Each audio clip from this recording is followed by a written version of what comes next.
In this lesson, we will work with trigonometric identities. Before we work with trigonometric identities, it's a great idea to understand what an identity is. So an identity is a type of equation. So there are three types of equations which we can work with. There are conditional equations, there are inconsistent equations, and there are identities. So let's start with conditional equations because those are equations you've been working with since grade 9. A conditional equation is an equation which is true for at least one real number. So a very simple example would be x plus 2 equals 3. This equation is true when x equals 1. And because that is the case, that makes this equation a conditional equation. And then the next type of equation we can look at is an inconsistent equation. An inconsistent equation is not true for any real number. So an example would be like 3 over x equals 0. If you take a look at 3 over x equals 0, you'll notice that this equation is never true, regardless of what you let x equal to. So because that is the case, then that means this equation is an example of an inconsistent equation. And then we go basically look at the opposite scenario. So something that's never true to something that's always true, which is an example of an identity. An identity is an equation that is true for all real numbers as long as both sides of the equation are defined.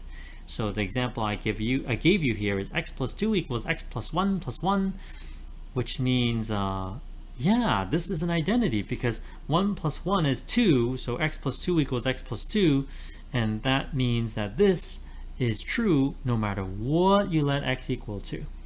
Okay? So that's what an identity is. An identity is an equation which is true for all real numbers as long as both sides are defined. So we're not just working with any kind of identity today. We are working with trigonometric identities. So what we're going to do is take a look at these basic trigonometric identities, and then that will allow us to prove more complicated trigonometric identities. So the first identity is the quotient identity, which is tan theta equals sine theta over cos theta. And that makes sense based on what we learned earlier with the unit circle, because tan is y over x, sine theta is y, cos theta is x. So yeah, y over x equals y over x. That makes perfect sense. Reciprocal identities, absolutely. Cosecant is reciprocal of sine, secant is reciprocal of cosine, cotan is reciprocal of tan. Beautiful. Now you can say that cotan is 1 over tan, but based on the quotient identity, then cotan is also equal to cos theta over sine theta. And lastly, we have our Pythagorean identities. So sine squared theta plus cos squared theta equals 1. Well, that makes sense because sine theta is y and cos theta is x, right, from the unit circle. And y squared plus x squared equals 1. Well, absolutely, from the unit circle, right? So this relationship is something that you can relate back to our studies of the unit circle. Now, there are two other versions of the Pythagorean identity. So tan squared theta plus 1 equals secant squared theta, and cotan squared theta plus 1 equals cosecant squared theta. Where did these two versions come from? From our original version. So if you take sine squared theta plus cos squared theta equals 1 and divide both sides by cos squared theta, you will get this second version of the Pythagorean identity. If you take the sine squared theta plus cos squared theta equals 1, divide both sides by cos squared theta, then you'll get the third version of the Pythagorean ID. So I can't stress it enough, but in order for you to prove trigonometric identities, you need to have a strong base or strong foundation of algebraic skills, and you need to memorize these basic identities. Otherwise, you're going to have a lot of trouble proving trigonometric identities. I will try to give you a few tips, but nothing beats memorizing these basic identities because you'll have a sense of direction when you try to prove the identities when you know your basic identities. All right, so something else that's really helpful is just practice. So you have two sides, and you're going to try to prove that the left side is identical to the right side, or the right side is identical to the left side. And when you start with a side, you pick the side that is more complicated. I know that sounds counterintuitive, but that actually gives, when you pick the more complicated side, it gives you direction. If you pick the side that's too simple, like sine theta, you really have a hard time knowing how to prove the identity.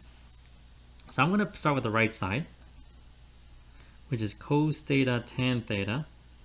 Now, I want to prove that this is identical to sine theta, the left side.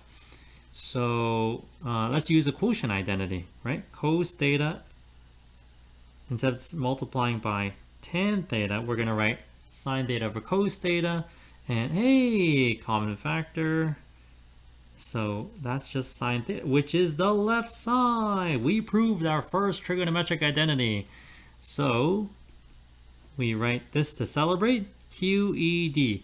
That's Latin. It's short for, I can never say it properly. So I'm not, I don't really want to try, but something cor erat demonstratum.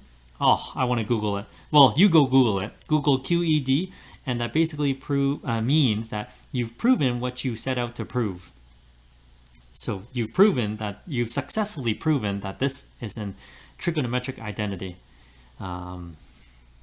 Yeah, so you basically write that to celebrate that you are done the question. So what about here? I'm going to pick the right side again.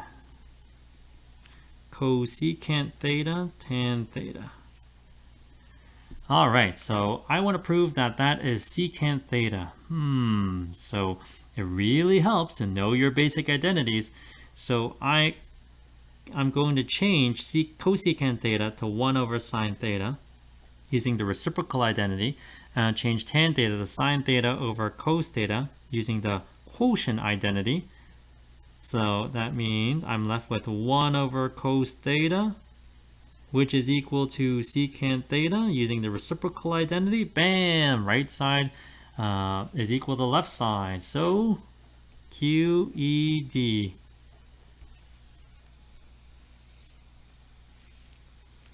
All right, I'm going to pick the left side this time. Cos theta, secant theta minus 1. Basically expand. So secant theta is the reciprocal of cos theta. So if you multiply secant theta, you get 1. And then minus cos theta. Hey, you know, if that was bothering you, if that was too much of a jump, we can take an extra step. Okay. In the beginning, I guess I can write some extra steps for you, but later on, I would hope that you can skip a step or two. But don't skip too many steps, because then that just looks suspicious. Because there's always students who will just say, they would just lie. Essentially, they would just write down a few steps and pretend they have the right side or the left side. Please don't do that. Yeah, that's just a little infuriating. Okay, so 1D here. So take a look at it. So in the beginning, when you're trying to prove trigonometric identities, just look at it. Take a look at what you have, and then try to design a game plan in your head. Try to pick some identities that will help you prove it. So I'm going to pick the right side. Sine theta, cos theta, tan theta. So I'm going to use the quotient identity to change tan to sine theta over cos theta, which means cos theta is a common factor, so you're left with sine squared theta, which using the Pythagorean identity is equal to 1 minus cos squared theta. Boom, left side, QED. All right. A few more to go. So cosecant squared theta goes cotan squared theta plus 1. Hey, that's just the Pythagorean identity. So let's say you didn't know the Pythagorean identity. You didn't know that cosecant squared theta goes cotan squared theta plus 1. So I will prove that the Pythagorean identity is true without using the Pythagorean identity. So let's go right side is cotan squared theta plus 1. So cotan squared theta. Well, cotan theta is equal to cos theta over sine theta, right? Because tan is sine over cos, then cotan must be cos over sine. So we're looking at cos squared theta over sine squared theta plus 1. So I want to simplify this into essentially a single term. So we need a common denominator.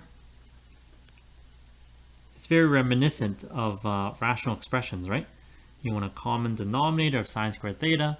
So you change the 1 to sine squared theta over sine squared theta. So you get this.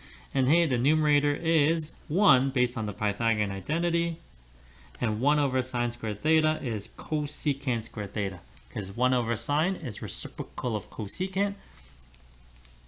So now we have cosecant squared theta, which is left side.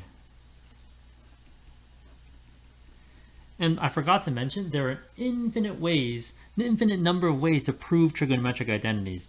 I'm just picking the ways that I feel are the most efficient, but you may find a more efficient method in the homework. So by all means, I can't show you all the different ways. I'll just pick the way that comes to me first, basically. All right, for F. I'm going to work with the left side.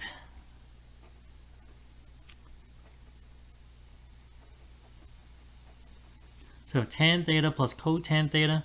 So I'm going to use the quotient identity. So tan theta is sine theta over cos theta. And cotan theta is cos theta over sine theta, because tan is reciprocal of cotan is reciprocal of tan. Simplify. So we have sine squared theta plus cos squared theta, and the lowest common denominator is sine theta cos theta. And the numerator is sine squared theta plus cos squared theta, which is 1.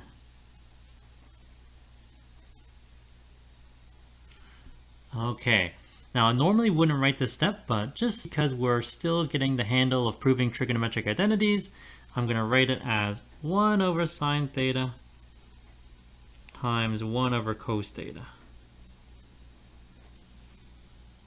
Because 1 over cos theta is secant theta, right? So we have secant theta times 1 over sine theta, which is secant theta over sine theta, which is the right side.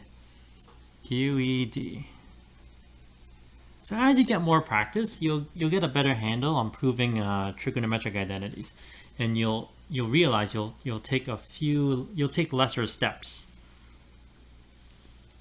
Okay, for this one, doesn't matter, left side or right side. I'm gonna pick the left side. So this strategy is unlike all the other questions we've done previously. What we're going to do is multiply by the conjugate. Okay, now why would I do that? Because I'm looking at both sides and I see 1 plus sine theta, I see 1 minus sine theta. So what is the relationship? These are conjugates. So I'll multiply by 1 minus sine theta over 1 minus sine theta.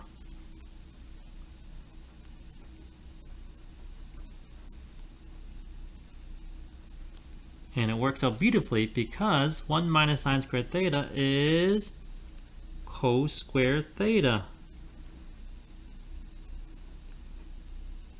Common factor.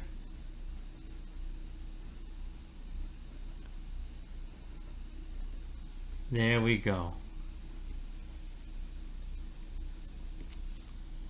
All right, last one here, H.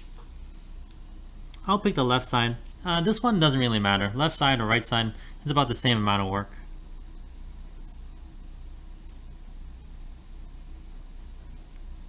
So I'm going to factor sine squared theta. And I noticed that on the right side, all I see is cos, cos, cos, cos, cos. So I'm going to change all these signs to cosines. So sine squared theta is 1 minus cos squared theta. And 1 minus sine squared theta is, of course, cos squared theta.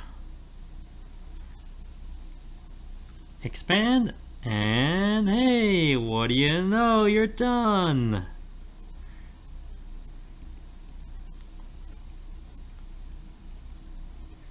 Alright, so what are my tips for trigonometric identities? Well, students are usually in two camps. They either love this stuff or hate this stuff.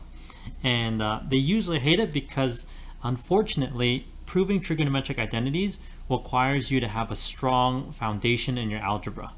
And that's hard to build overnight, but my other tips is to first of all, you have to memorize the basic identities. And the second thing you have to do is practice. If your algebraic skills are not as good as you wanted them to be, then you just have to practice and master the skill. And I will say you will encounter this in grade 12 in advanced functions, and you will need trigonometric identities in calculus as well. So it's definitely worthwhile to memorize these identities and prove them, at least be very comfortable with them, because they are not leaving anytime soon.